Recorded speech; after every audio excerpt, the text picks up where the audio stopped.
Hi, welcome back. We're moving on. We're going to start talking about arcs and chords now. And a chord is any line segment that has endpoints on the edge of the circle.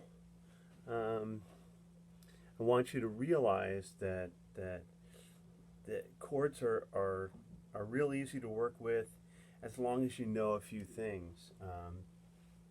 If you know that these two things are congruent, then you know that the arcs that they create or cut into that part of the circle, they're the same as well. That's what this first page says. It says if you have two arc lengths that are congruent, and it could be in one circle or in two congruent circles, no matter what, as long as these two things are congruent and the circles themselves are congruent, then these arcs are also congruent.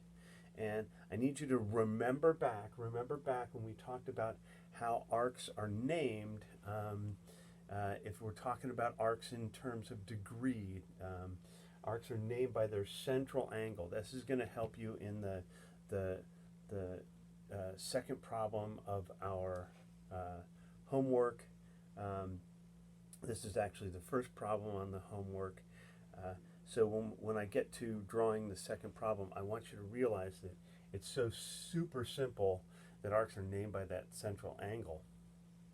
And all that means is that if there is an angle coming from the center of the circle and two arcs happen to be congruent, then that central angle named on one side is going to be the same as the one named on the other. Now, you know that.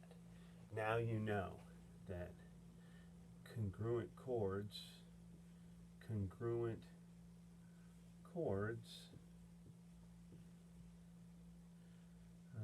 have congruent arcs. And so this first one is actually quite simple. If these two chords are the same length, if these two chords are congruent, then great. We can find out that these two arcs are exactly the same. Well, if these two arcs are exactly the same, and what's left over out of 360 is 64, then we can figure out the length of these guys using algebra. And we could call this x.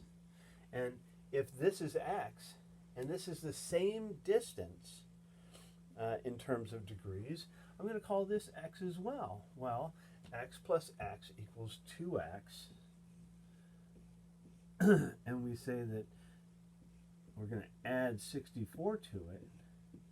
And we're going to say that that's equal to 360 degrees. And sorry about my writing there, but that's how we get there. It looks rather daunting. It looks like you're not given enough information, but you really are given a lot of information, especially since you already know that a circle is 360 degrees all the way around, and it's very simple.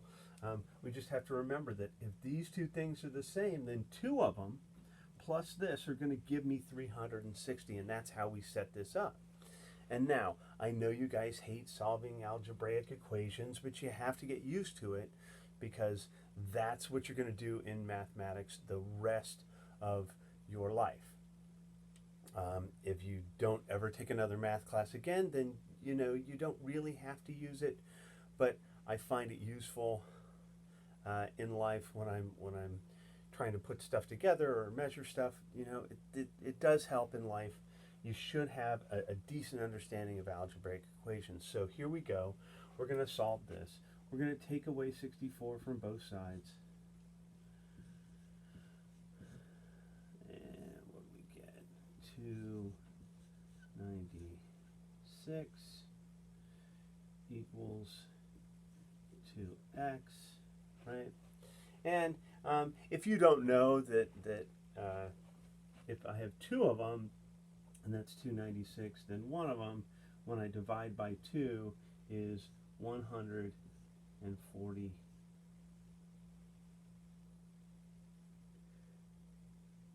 Oops. Sorry.